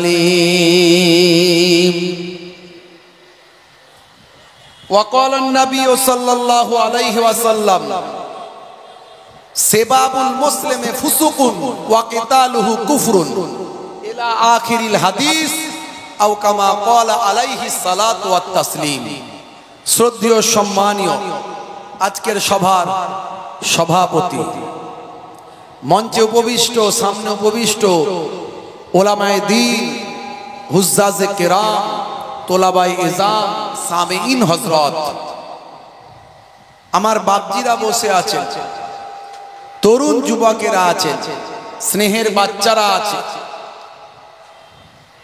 আমার মায়েরা বোনেরাও অনেকে কান লাগিয়ে আছেন দূর দূরান্তে অবস্থিত অবস্থিতা জাতি ধর্ম বর্ণ নির্বিশেষে শ্রোতা বন্ধুরা আছেন প্রত্যেককে আমি মোহেবুল্লাহ হুসাইনি আমার আন্তরিক সালাম শুভেচ্ছা ভালোবাসা জ্ঞাপন করি আল্লাহ পাকের রহমত সমস্ত ঈমানদারের উপর হোক জোরে বলুন আল্লাহুম্মা আমিন ওয়াজ নসিহত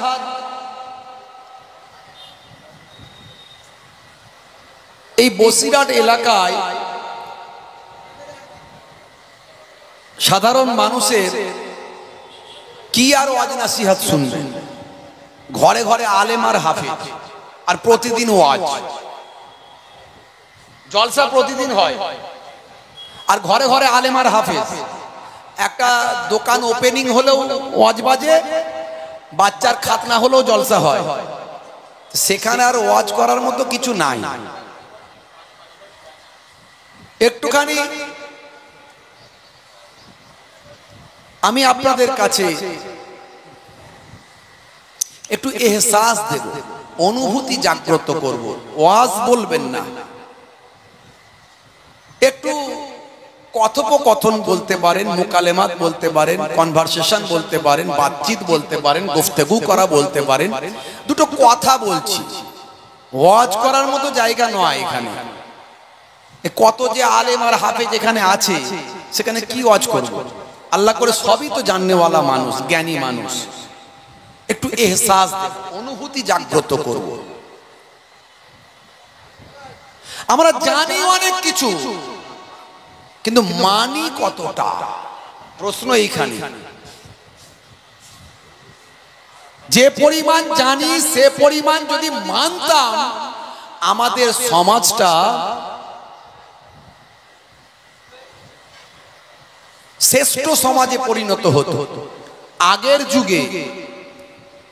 যুগে এত ওয়াজ নাসিহাত ছিল না, এত মাদ্রাসা ছিল না, এত মাওলানা ছিল না, এত হাফেজ ছিল না, এত মোবাইলে ওয়াজ খুললি কোন হুজুরের ওয়াজ লাগবে, এসব ছিল না। কিন্তু আগের যুগে আন্তরিকতা ছিল, মহাব্বত ছিল, ভালোবাসা ছিল, মানুষ মেনে চলতো, মানুষ শুনতো, মানুষ বুঝতো, বুজুর্গদের সম্মান করত, আলেমদের ইজ্জত করত, বড়দের মান্যতা দিত। এখন আমি ওয়াজ করে যাওয়ার পরই, সবাই নয়, কিছু মানুষও আছে তারা কিন্তু দুটো কুটুক্তি করে দেবে, হতে পারে মেবি, কিন্তু সেই জিনিসটা আগে ছিল না, সংখ্যায় অনেক কম ছিল। যতটা জানতো তারা ততটা মানার চেষ্টা করত। এখন আমরা অনেক বেশি জানি, কিন্তু মানি কতটা? প্রশ্ন আমার এখানে। হে তরুণ যুবকেরা, হে আমার বন্ধুরা, শুনে রেখে দিন বাবা, জেনে রেখে দেন, জানার নাম ঈমান নয়, জানার নাম শুধু ঈমান নয়, মেনে চলার নাম ঈমান। হে তরুণ যুবকেরা, আপনাকে তিনটে জিনিসকে সমন্বয় সাধন করতে হবে। তিনটে জিনিসের মধ্যে বাড়াবাড়ি বা আমার তিনটে জিনিসের মধ্যে আপনার কোঅর্ডিনেশন করতে হবে। তিনটে জিনিসের মধ্যে আপনাকে সামঞ্জস্য বিধান করতে হবে। একটা হলো তাসদিকুম বিল কাল, একটা হলো তাকরিরুম বিল লিসান, আর একটা হলো আমাল বিল আরকান। হে তরুণ যুবকেরা, তিনটে জিনিসের যদি আপনার সমন্বয় সাধন না হয়, আমার আল্লাহ যে মুসলমানের কথা বলেছেন, ওয়ালা তামুতুন্না ইল্লা ওয়া আনতুম মুসলিমুন, ততক্ষণ পর্যন্ত তোমরা মরো না যতক্ষণ না সাচ্চা মুসলমান না হয়ে যাও। এই সাচ্চা মুসলমান হতে গেলে তিনটে জিনিসের সংমিশ্রণ আপনার মধ্যে থাকবে, তবে আপনি কামেলে মোমেন হতে পারলেন, তবে আপনি সাচ্চা মুসলমান হতে পারবেন। জানার নাম ঈমান নয়, জানার নাম মুসলমান নয়, মেনে চলার নাম হলো মুসলমান। অনেক বড় বড় পণ্ডিত আছে, তারা অনেক কিছু জানে, আমি আপনি কি জানি বলেন তো? তাতেই তো আমরা বিরাট বড় বড় সব হাস্তি হয়ে গেছে। ওরে সব জানতা মহাপণ্ডিত, বুঝতে পারছেন?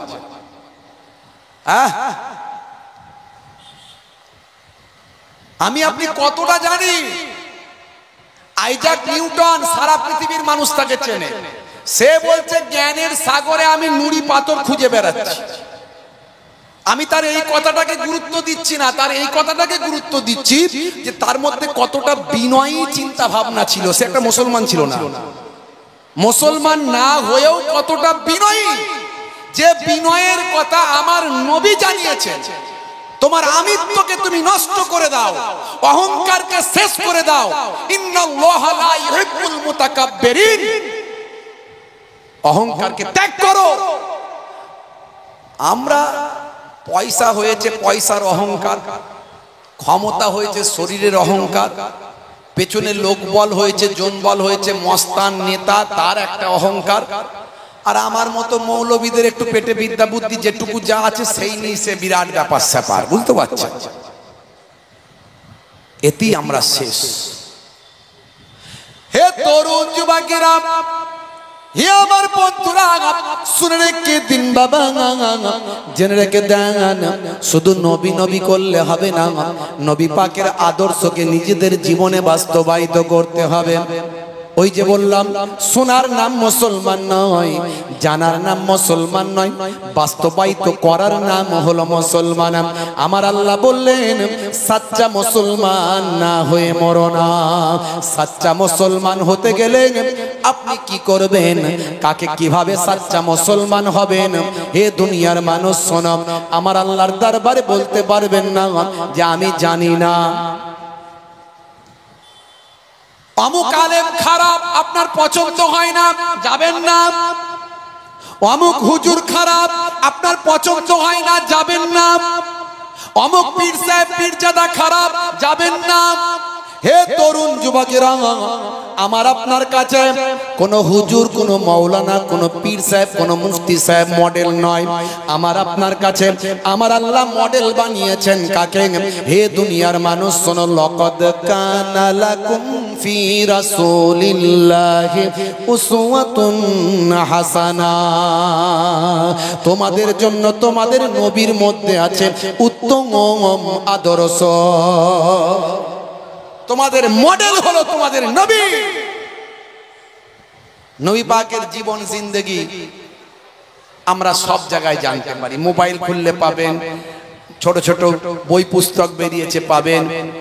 আপনি নবী পাকের জীবন জিন্দেগির আলোচনা সব জায়গাতে পাবেন। আপনি জানেন না এটা বললে তো হবে না। বন্ধুরা আমার, তরুণ যুবকেরা আমার, হে আমার মুরব্বিয়ানিরা, হে যুবকেরা শোনেন, আল্লাহর নবী কি আখলাক দেখিয়েছেন, কি চরিত্র দেখিয়েছেন।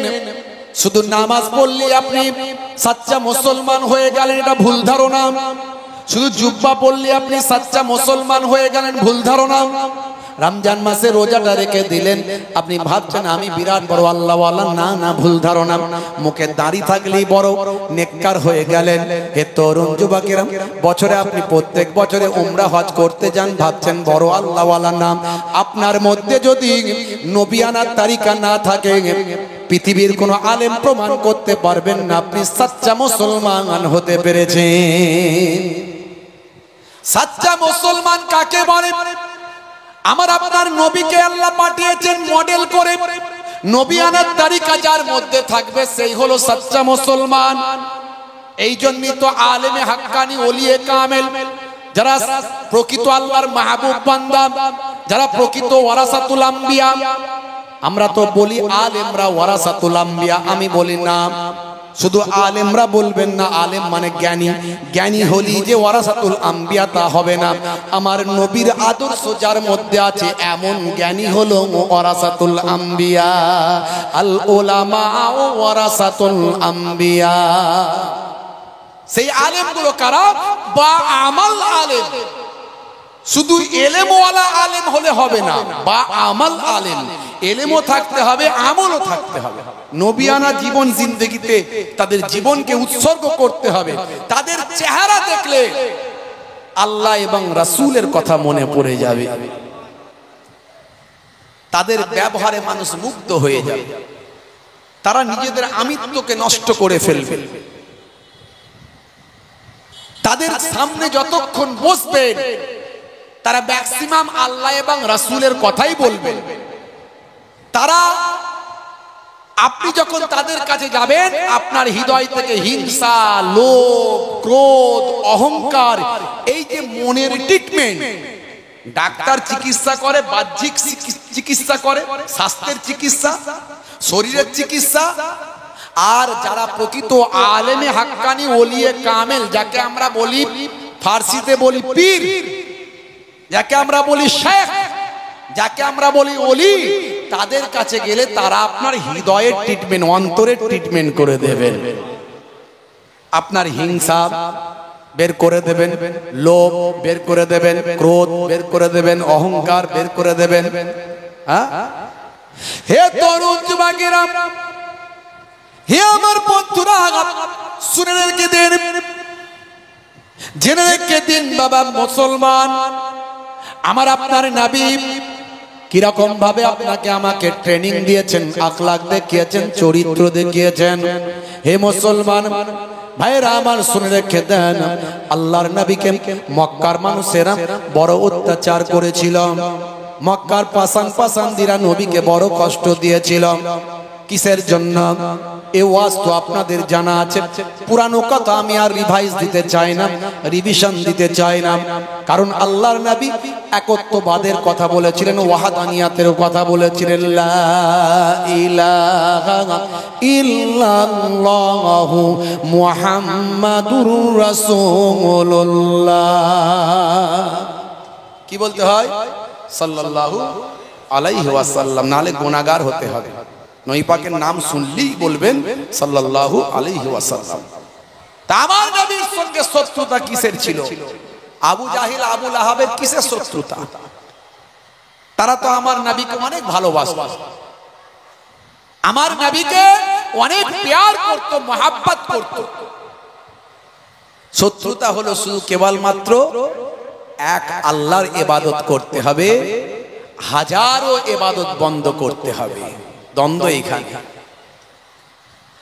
হে তরুণ যুবকেরা, হে আমার বন্ধুরা, শুনে রেখে দিন বাবা, জেনে রেখে দেন, হে মুসলমান, আল্লাহর নবী প্রথমে ঈমানটাকে সাহাবীদের পূর্ণ করেছিলেন, ঈমানকে প্রথমে মজবুত করেছিলেন সাহাবীদের বুঝিয়ে দিয়েছিলেন আল্লাহ ব্যতীত আর দ্বিতীয় কারো কাছে ইবাদত বন্দেগী করা যাবে না। Say Allah is one. Allah is one whom all depend. He begets not is he begotten, and none is like him. বলুন, সে আল্লাহ হলেন এক, আল্লাহ অভাব শূন্য, তিনি কাহাকেও জন্ম দেননি, কেহ তাহাকে জন্ম দেয়নি। সে আল্লাহর সমতুল্য, দ্বিতীয় আর কেউ নাই। সাহাবায়ে কেরামদের এটা বুঝাতে পেরেছিলেন দয়ার নবী। নবী আমার বুঝিয়ে দিয়েছিলেন, আমি হলাম আখিরি জামানার পয়গম্বর, আমার কাছে ওহী আছে, আমার কাছে কিতাব আছে, আমার কাছে আল্লাহ প্রদত্ত বাণী আছে। তামাম নবীরা যেমন এসেছিলেন, হযরত ঈসা নবী এসেছিলেন, মুসা নবী এসেছিলেন, দাউদ নবী, ইব্রাহিম নবী, সুলাইমান নবী, এইভাবে নবীরা এসেছিলেন। আমি হলাম আখিরি জামানার পয়গম্বর, আনা খাতামান নবিয়িন লা নবিয়্যা বাদি। আমার পর আর কেউ নবী আসবে না, আমি হলাম শেষ নবী। আল্লাহর নবী, সাহাবায়ে কেরামেরা, আমার আপনার নবী সারাটা জীবন ধরে কোনোদিন মিথ্যা কথা বলেন না, চগলখড়ি করেন না, কারো মাল আত্মসাৎ করেন না, কারো সঙ্গে কটু বাক্য প্রয়োগ করেন না, কারো সঙ্গে ভাষা খারাপ করেন না। নবী আমার ত্যাগ তিতিক্ষা, নবী আমার সাবার, ধৈর্য, প্রেম, মহাব্বত, ভালোবাসা, এই সব কিছু তিনি দেখিয়েছেন। নবী যে নবী হবেন, নবীর উপর রিসালাত আসবে, দয়ার নবীর উপর নবুয়ত আসবে, দয়ার নবীর উপর ভাই আমার রিসালাত আসবে। এর নমুনা আমার আল্লাহ জন্ম থেকে শুরু করে তার আগে থেকেই পৃথিবীর মানুষকে আমার আল্লাহ বুঝিয়ে দিয়েছিলেন। এই যে আমার নবী কখনো মিথ্যা কথা বলতে পারেন না, এটা মক্কার মানুষদের হৃদয়ে কিন্তু গেঁথে গিয়েছিল। তাই হযরতে আবু বকর সিদ্দিক রাদিয়াল্লাহু তাআলা আনহু, হযরতে আলী মুর্তজা কারামাল্লাহু ওয়াজহু, এনারা এক বাক্যে আমার নবীর কথা মেনে নিয়েছেন। যদিও আবু জাহিল, আবু লাহাব, এরা ভাই আমার লাত, হুবালাত, উজ্জা, মানাত, এদের এত অন্ধভক্ত ছিল যে এদেরকে ছাড়তে পারেনি, এদের ছাড়তে পারেনি না। আমরা আমাদের পূর্বপুরুষের ছাড়তে পারবো না। হযরতে আবু তালিব, দয়ার নবীর চাচা যান, ইন্তেকালের আগে পর্যন্ত তিনি কালেমা শরীফ পড়তে পারলেন না, কিন্তু দয়ার নবীকে অনেক ভালোবাসতেন। কারণ নবী কোনোদিন মিথ্যা কথা বলতে পারেন না, নবী কোনোদিন মিথ্যা কথা বলতে পারেন না। এতিম নবী আমার সারাটা জীবন এমন আখলাক দেখিয়েছেন, নবুয়তের আগে, নবুয়তের পরে, যার তুলনা সারা আরবের ভিতর ছিল না। জোরে বলুন সুবহানাল্লাহ। হে তরুণ যুবকেরা, হে আমার বন্ধুরা শুনে রেখে দিন বাবা, নবী আমার কেমন আমানতদারি শিখালেন। হে তরুণ যুবকেরা, দয়ার নবী আমার মক্কার মানুষেরা আল্লাহর নবীর ঘরটা ঘিরে ফেলল। হযরতে আলী মুর্তজা কারামাল্লাহু ওয়াজহুকে দয়ার নবী বললেন, বাবা আলী, তুমি আমার বিছানায় শুয়ে যাবে। আমার আল্লাহর নির্দেশ হয়েছে আমি চলে যাব মদিনা শরীফ, ইয়াসরাবে চলে যাব, তুমি আমার বাড়িতে থেকে যাবে। বাবা, মক্কার পাসান্দিরা, মক্কার কুফারে কুরাইশরা আমার বাড়িটা ঘিরে ফেলেছে। আমি যদি চলে যাই তাহলে আমার কাছে তারা বিশ্বাস করে আল আমিন বলে তারা তাদের অর্জিত সম্পদ গচ্ছিত করে আমার কাছে তারা রেখেছে, বড় আশা করে। কারণ মক্কার বুকে তখনও মাইট ইজ রাইট ছিল, জোজ্জার মূল্য তার।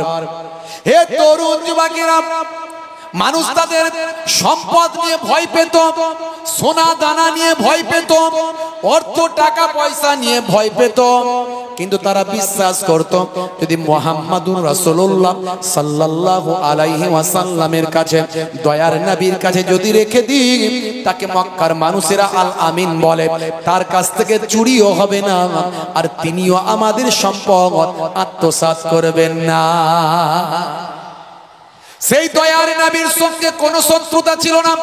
শত্রুতা হলো একমাত্র আল্লাহকে এক বলে মানতে হবে, এই নিয়ে কোনো রাজনৈতিক শত্রুতা নয়, কোনো সামাজিক শত্রুতা নাই, কোনো বৈবাহিক শত্রুতা নাই, কোনো পারিবারিক শত্রুতা নাই। শত্রুতা একমাত্র কালেমা নিয়ে। হে তরুণ যুবকেরা, তখনও পর্যন্ত দয়ার নবীকে তারা বড় শ্রদ্ধা করত, ভালোবাসত। হে তরুণ যুবকেরা, আমার আল্লাহ নির্দেশ দিলেন, আমি আল্লাহকে নিয়ে ওদের সঙ্গে তোমার শত্রুতা, তারা তোমাকে হত্যা করতে চায়। হে আমার হাবিব, আপনাকে তারা হত্যা করতে চায়, আপনি চলে যান মক্কা ছেড়ে মদিনায়, আপনি চলে যান ইয়াসরাবে, আপনি চলে যান।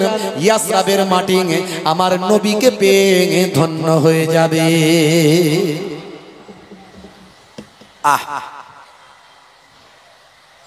আল্লাহর নবীর জন্মের 50 বছর আগে ইয়ামান থেকে একজন বাদশা এসেছিলেন, তার নাম হলো বাদশা তাবে। তিনি সারা পৃথিবী ভ্রমণ করছিলেন। ভ্রমণ করতে করতে করতে করতে রাজ হালতে একেবারে হাতি ঘোড়া বনাঢ্য সম্বর্ধনা নিয়ে,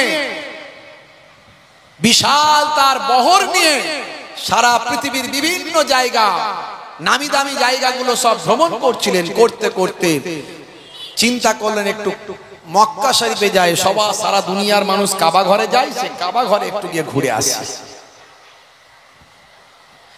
হে তরুণ যুবকেরা, কাবা ঘরের যখন সামনে এলেন, কাবা ঘরের খাদেম ছিলেন, হে জওয়ানেরা, যুবকেরা, কাবা ঘরের যারা খাদেম ছিলেন তারা কিন্তু বাদশাকে সম্মান করলো না। পৃথিবীর যে প্রান্তে তিনি গেছেন সেখানকার মানুষ বাদশাকে আহলান সাহালান ওয়েলকাম স্বাগতম জানিয়েছে, কিন্তু কাবা ঘরের সামনে যখন গেছেন, মক্কা শরীফে গেছেন, মক্কা শরীফে কাবা ঘরের খাদেমরা সম্মান করলো না। বাদশা বললেন, বাবা আপনারা কি আমাকে চিনতে পারেন না? আমাকে তো আপনাদের কোনো সম্মান দেখালেন না, কি ব্যাপার, কারণটা কি একবার বলেন?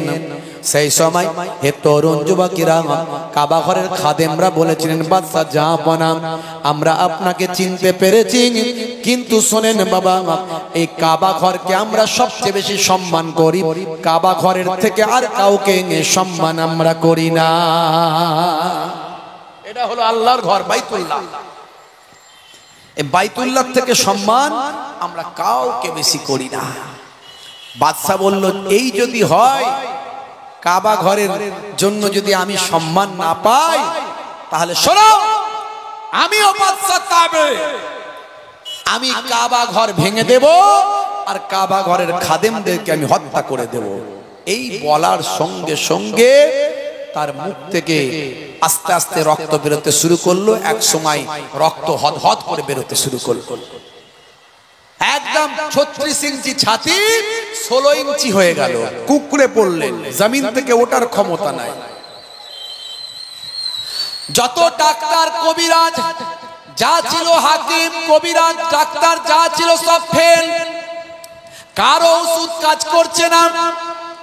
এতদিন পর্যন্ত বিজ্ঞান মনস্ক মানুষ তিনি, সবসময় ডাক্তার কবিরাজদের সামনে সারিতে রাখতেন। কিছু আলেম ওলামাদের তিনি নিয়েছিলেন, যেহেতু আলেম ওলামারা আসমানি কিতাবগুলোতে পণ্ডিত, ইঞ্জিলে তারা পণ্ডিত, তাওরাতে তারা পণ্ডিত, জাবুরে তারা পণ্ডিত, সাহিফাগুলোতে তারা পণ্ডিত। হে তরুণ যুবকেরা, হে আমার বন্ধুরা, শুনে রেখে দিন বাবা, জেনে রেখে দেন, আলেম ওলামাদের পেছন সারিতে রেখেছিলেন। কিন্তু যখন দেখছেন ডাক্তারি হাকিমি কবিরাজিতে কোনো কাজ হলো না, নিরুপায় হয়ে, তখন মানুষ আল্লাহকে ডাকে। কথা ঠিক না ভুল? ঠেলার নাম বাবাজি, ঠেলায় না পড়লে বিড়াল গাছে ওঠে না। বিরাট ক্ষমতাশালী, বিরাট পাওয়ারফুল ফেরাউন, ফেরাউন আনা রাব্বুকুমুল আলা, আমি তোমাদের বড় খোদা। ফারিস্তাকে আল্লাহ পাঠালো, যাও মানুষের সুরাতে গিয়ে তার একটু বয়ানটা নোট করে নাও, সিআইডি গোয়েন্দাগিরি করে নাও, দেখো তোর আসল কথাটা নিয়ে নাও। তো ফারিস্তা গেল গোয়েন্দাগিরি করার জন্য মানুষের সুরাতে গিয়ে বলল, বাদশা যা আপনা, যে গোলাম মনিবের খায় আর নিজেকে মনিব বলে দাবি করে, এমন নেমোখারাম গোলামের কি শাস্তি হওয়া উচিত? ফেরাউন বলল, ফেরাউন তো এটা লাকাব উপাধি, মুসা নবীর জামানায় নাম ছিল আলাদা, কিন্তু সবাইয়েরই লাকাব, যেমন মন্ত্রী, রাজা, বাদশা। তো তৎকালীন যুগের ফেরাউন, সে বলল, যে গোলাম মনিবের খায় আর নিজেকে মনিব বলে দাবি করে, এমন নেমোখারাম গোলামকে পানিতে ডুবিয়ে মারা উচিত। বলে একটু লিখে দিন। তৎকালীন লেখনী পদ্ধতিতে লিখে দিলেন। গোয়েন্দাগিরি করে ফারিস্তা চলে এলেন, জমা রেখে দিলেন। অনেক ঘটনা, আমি ফেরাউনের কাহিনী বলছি না, শিক্ষা এখান থেকে অনেক কিছু আছে। আমি দয়ার নবীর কথা বলতে চাইছি। ভাইরা আমার, যখন নীল দরিয়ায় ডুবছে আর উঠছে, তখন ফেরাউনকে দেখানো হচ্ছে সেই লেখাটা কার লেখা? বলছে তো আমারই লেখা। কি লেখা আছে? যে গোলাম মনিবের খায়, নিজেকে মনিব বলে দাবি করে, এমন নেমোখারাম গোলামকে পানিতে ডুবিয়ে মারা উচিত। সর্বনাশ করেছে, আমি তো সেই গোলাম, ভুল করেছি, এখন আমি মুসা নবীর কালেমা পড়তে চাই। ফারিস্তা বলল, আর হবে না, তুমি এত বড় বদমাইশ গোলাম, এত বড় শয়তান গোলাম, তোমাকে আমি সারা পৃথিবীর মানুষের কাছে একটা নমুনা করে দেব। হে তরুণ যুবকেরা, হে আমার বন্ধুরা, আল ইয়াউমা নুনাজ্জিকা বিবাদানিকা লিতাকুনা লিমান খালফাকা আয়াত, আমি তোমাকে আজকের দিনে তোমার জিসমটাকে রক্ষা করে দেব, আজকের দিনে তোমার জিসমটাকে বাঁচিয়ে দেব। তুমি যে মারা যাবে, তোমার জিসমটা পানিতে নষ্ট হবে না, তোমার জিসমটা পোকাতেও খাবে না, সাপ বিচ্ছুতে কাটবে না, আর পশু পাখি কেউ তোমার জিসমটা ধ্বংস করতে পারবে না। তোমার জিসমটাকে আমি আল্লাহ কিয়ামত পর্যন্ত অক্ষত রাখবো, যাতে করে পরবর্তীকালের ওই সমস্ত বদমাইশ লোকগুলো তোমাকে দেখে শিক্ষা পায়। আজও মিশরের কায়রোর জাদুঘরে ফেরাউনের ডেড বডিটা অক্ষত অবস্থায় রাখা আছে। ভাইরা আমার, তরুণ যুবকেরা আমার, আমার আল্লাহ নিদর্শন করে দিয়েছেন, এক একটা নিদর্শন করে দিয়েছে। বুঝতে পারছেন? আমার আল্লাহর সঙ্গে নাফরমানি করলে আমার আল্লাহ তার চরম শাস্তি দিয়ে থাকে, কিন্তু সেটা সুসংগঠিত শাস্তি। আমার আল্লাহ সেটা দৃষ্টান্তমূলক শাস্তি দেন।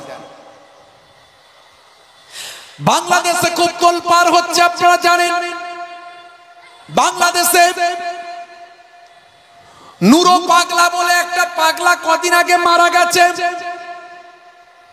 নুরো পাগলা, নুরুল হুদা, দাঁড়িয়ে আছে, মোচটা অনেক মোটা, বুঝতে পারছেন? সে নাকি জীবনে কয়েকবার নাকি ইমাম মাহাদি বলে নিজেকে দাবি করেছে, রাসূল বলেও নিজেকে দাবি করেছে। লোকে বলতো নূরো পাগলা। হে তরুণ যুবকেরা, গত 23 আগস্ট মারা গেছেন ওই বাবু, ওই লোকটি। ভাইরা আমার, তরুণ যুবকেরা, তাদেরও অনেক ভক্ত আছে, অনেক ওই রকম ভণ্ড পীরেদের ভক্ত আছে না নাই? কারণ তাদের নামাজ পড়তে হয় না, জিকির করলেই জান্নাতে চলে যায়, ডাইরেক্ট জান্নাতে একেবারে। তাদের পীর নাকি চাকিয়ে তাকে জান্নাতে ঢুকিয়ে দেবে। আছে না নাই এমন পীর? কি জি, হ্যাঁ? এই জন্য তো কিছু মানুষ পীর নাম শুনলি বাঁকা চোখে তাকায়, কারণ পীরেদের মধ্যে একটা অংশ ভণ্ডামির লাইন ধরেছে। আসলে ওরা পীর নয়, ওরা পীর নামের কলঙ্ক। হাক্কানি পীর ওলি আউলিয়াদের খুঁজে বের করতে হবে। তার বেলায় আমরা বলি হুজুর চিনবো কেমন করে, কে ভালো কে মন্দ? জুব্বা পরলেই তো মনে করি বিরাট বড় মৌলবী, দাড়ি রাখলেই তো মনে করি বিরাট বড় মনে হয় হুজুর, মিষ্টি মিষ্টি কথা বললেই তো মনে হয় বিরাট বড় আল্লাহর ওলি। কদিন মিশলি বুঝতে পারবেন কত বড় আল্লাহর ওলি। 2-4 দিন মিশতে হবে, খোঁজ খবর নিতে হবে। হে তরুণ যুবকেরা, ওলি আউলিয়াদের মধ্যে থেকে, পীর মাশায়েখদের মধ্যে থেকে কারামাত, অলৌকিক ক্ষমতা যে প্রকাশ হতেই হবে এমনটা নয়। আপনি ওলি কাকে চিনবেন শুনে রেখে দেন, বলে দিয়ে যায় আজকে। কাকে আপনি চিনতে পারবেন ওলি? দাড়ি রাখলি ওলি নয়, দাড়ি রাখলি আল্লাহর ওলি বান্দা নয়। দাড়ি অনেকেরই ছিল, আছে। ভাইরা আমার, নামাজ পড়লি আল্লাহর ওলি নয়। মনে রাখবেন, যার মাথা থেকে পা পর্যন্ত নবিয়ানা তারিকা থাকবে, আল্লাহ আল্লাহ রাসূলের নির্দেশনা থাকবে, তার অলৌকিক ক্ষমতা প্রকাশ পাক আর নাই পাক, তিনি হলেন আল্লাহর ওলি বান্দা। চিনে নেবে, ভণ্ডামির পিছনে ছুটে লাভ নাই। বন্ধুরা আমার, তরুণ যুবকেরা আমার, হে আমার মুরব্বিয়ানিরা,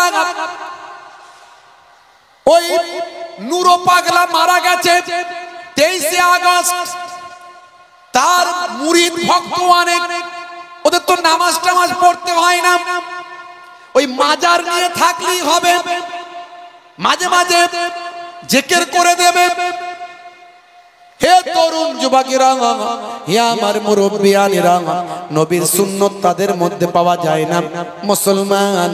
তবে মনে রাখবেন ভাইরা আমার, তিনি মারা যাওয়ার পর তার ভক্ত মুরিদরা মাটি থেকে 12 ফুট উঁচুতে তার কবর করেছে। মাটি থেকে 12 ফুট উঁচুতে কবর। মাটির নিচে হয় না উপরে হয়? নিচে হয়। এই নূরো পাগলার কবর মাটি থেকে 12 ফুট উঁচুতে করা হয়েছে, করে আবার ভালো করে এমন ভাবে ঘিরেছে যেন পরবর্তীকালে ওখানে তওয়াফ করবে সব। বুঝতে পারছেন? এরকম একটা ব্যাপার। বন্ধুরা আমার, তরুণ যুবকেরা আমার, হে আমার মুরব্বিয়ানেরা, এই মানুষগুলো হলো পথভ্রষ্ট। এই মানুষগুলো পথভ্রষ্ট। এই মানুষগুলোকে হেদায়েত করার দায়িত্ব কার ছিল? আলেম ওলামাদের। এই মানুষগুলো যে হেদায়েত হয়নি, দোষটা কার? এই আলেম ওলামাদের দোষ। আমরা সেইভাবে হেদায়েত করতে পারিনি। অন্তত একটা বড় অংশকে যদি চেষ্টা করতাম হেদায়েত হতো। সবাই তো আর আবু জাহিল নয়, কি জি? সবাই তো আর আবু জাহিল নয়। আমরা চেষ্টা কি করেছি? আমরা নূরো পাগলাকে দোষ দিচ্ছি, ঘণ্ট গালাগালি করছি, তার ভক্তদের গালাগালি করছি, কিন্তু তাকে আমরা হেদায়েত করার চেষ্টা কতটা করেছি এটা নিয়ে প্রশ্ন আছে। হে তরুণ যুবকেরা, এই মাত্র 2 দিন আগে ভাই আমার, প্রায় 14 দিন 15 দিন পরে ওই নূরো পাগলা ভাই আমার, হে তরুণ যুবকেরা আমার, ওই পাগলার ভাই আমার মাজারটা, ওই রওজাটা বাজারটা ভাই আমার মুসলমানরা গিয়ে ভেঙে দিয়েছে। ইন্টারনেটে তোলপাড়, সারা পৃথিবীর মানুষ দেখছে মুসলমানরা মাজার ভাঙছে। এর আগেও তারা বাংলাদেশে অনেক মাজার ভেঙেছে। হে তরুণ যুবকেরা, নূরো পাগলার মাজার ভেঙেছে। শুধু তাই নয়, সবচেয়ে আশ্চর্যের ব্যাপার হলো নূরো পাগলাকে একটা সিন্ধুকের ভিতরে দাফন করা হয়েছিল। সেই সিন্দুক থেকে তারা টেনে হিচড়ে বের করেছে। ওই সিন্দুক থেকে বের করে ভাই আমার বাইরে নিয়ে গিয়ে সকলের মাঝখানে নুরো পাগলা দেহটা জ্বালিয়ে দিয়েছে। সে একজন মানুষ, আমি মানছি সে মুসলমান নয়, তারা যেটা করেছে এটা অন্যায় কি অন্যায় নয়? জোরে বলেন, এটা তো নবীর আদর্শ কি? এটা আদর্শ নয়। তাহলে ভুলটাকে ঠিকটাকে করলো, ভুলটাকে করলো। নুরো পাগলার লোকেরাও ভুল করেছে, ওরাও আল্লাহ বাদ দিয়ে গায়রুল্লাহতে ইবাদত করেছে, ভণ্ডামি করেছে। আর আমরা যারা যারা বলে যে আমরা সাচ্চা মুসলমান, এরাও কি করেছে? ওই রকম একজন মানুষের কবর থেকে বের করে তাকে, একটা মানুষ করে বাবা, সারা পৃথিবীর মানুষ নিউজ হলো মুসলমানরা দেখো একটা কবরস্থ মানুষকে বের করে তাকে জ্বালিয়ে দিয়েছে। ছি ছি ছি ছি ছি, বদনামটা কার হলো? কথা ঠিক না ভুল? হে তরুণ যুবকেরা, হে আমার বন্ধুরা, শুনে রেখে দিন বাবা, জেনে রেখে দেন, এখনো পর্যন্ত বাংলাদেশ মুসলিম রাষ্ট্র নয়। যদি মুসলিম রাষ্ট্র হতো তাহলে এই কবর মাজার ভাঙবে কি রাখবে, কোনটা কি করতে হবে সেটা রাষ্ট্রের ব্যাপার। জনগণ কখনো আইন হাতে তুলে নিতে পারে না। কথা ঠিক না ভুল? ইসলাম রাইট দেয়নি যে আপনি হাতে তুলে নেবেন। রাষ্ট্রপ্রধান যদি তোমাকে বলে ওখানে গিয়ে এটা করো, তবে আপনি সেটা করতে পারেন। নিজের ইচ্ছায় এটা করা যায় না। এতে ইসলামের উপকারের জায়গায় অনেক বেশি ক্ষতি হয়। হে তরুণ যুবকেরা, হে আমার বন্ধুরা, আজও মুসলমান আমরা সঠিক ধারণার মধ্যে নাই, বিভ্রান্ত ভাবে জীবন যাপন করছি। তার কারণ কি? একটাই কারণ, শিক্ষা আমাদের বেড়েছে। বাংলাদেশে অনেক আলেম, অনেক মাওলানা, অনেক মুফতি, ঘন ঘন মাদ্রাসা, ঘন ঘন মসজিদ, শিক্ষা অনেক বেড়েছে, এলেম অনেক বেড়েছে, আলেম অনেক বেড়েছে, মাওলানা মুফতি হাজি গাজী অনেক বেড়েছে, কিন্তু নবীর আদর্শ নিয়ে বেঁচে থাকার মানুষ কমেছে। নবী পাকের আদর্শ নিয়ে বেঁচে থাকার মানুষ কমেছে। কথা ঠিক না ভুল বলেন? হ্যাঁ, আপনি একটা অমুসলিমকে ঘৃণা করতে পারেন না, আপনি একটা ইহুদিকেও ঘৃণা করতে পারেন না।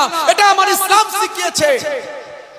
একটা লাশ আপনি কবরস্থ করে, একটা লাশ, সে কাফের হোক, বেঈমান হোক, মুশরিক হোক, যাই হোক, যত বড়ই অপরাধী হোক, তাকে আপনি বের করে আল্লাহু আকবার স্লোগান দিয়ে জিন্দা জ্বালিয়ে দিচ্ছেন। এটা হতে পারে না।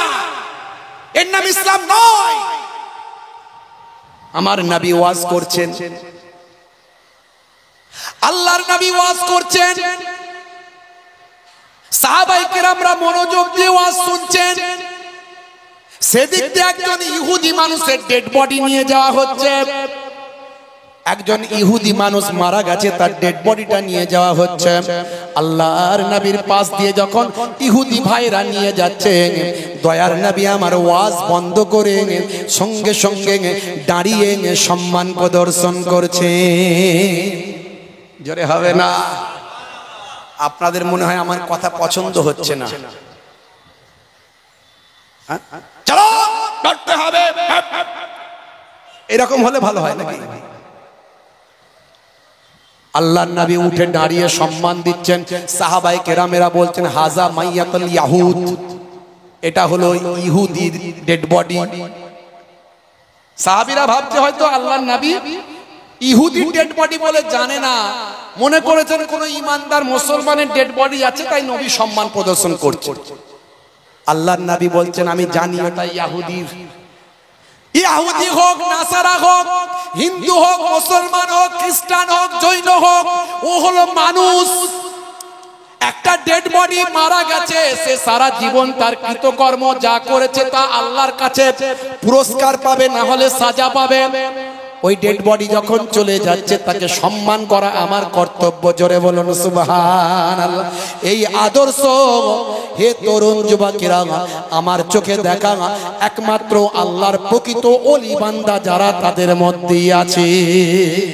এই জন্য ওলি আল্লাহর দরবারে যেতে হয়, হাক্কানি পীর ধরতে হয়, তবে আপনার অহংকার, তবে আপনার ক্রোধ, তবে আপনার লোভ, এগুলোকে আপনি আপনার ট্রিটমেন্ট হবে, সেই ট্রিটমেন্টটা হবে। আল্লাহর নবী আল্লাহ রাসূলের বাড়িটাকে ঘিরে ফেলেছে। ভাবুন, একবার চিন্তা করুন, পরিস্থিতিটা লক্ষ্য করুন। মক্কার আবু জাহিল, আবু লাহাব অনেক চেষ্টা করেছে, আল্লাহর নবীকে পাকে আনতে পারেননি। আল্লাহর নবীর আজকে দাদা জান বেঁচে নাই, দাদা জান আব্দুল মুত্তালিব আজকে বেঁচে নাই। আল্লাহর নবীর আজকে চাচা জান আবু তালেব বেঁচে নাই। আল্লাহর নবীর স্ত্রী আম্মা জান খাদিজা আজকে হায়াতে নাই। হে তরুণ যুবকেরা, কুফারেরা চিন্তা করলো আমাদের লাত মানাত উজ্জা এদের ধ্বংস হওয়ার আগে নবী মুহাম্মদ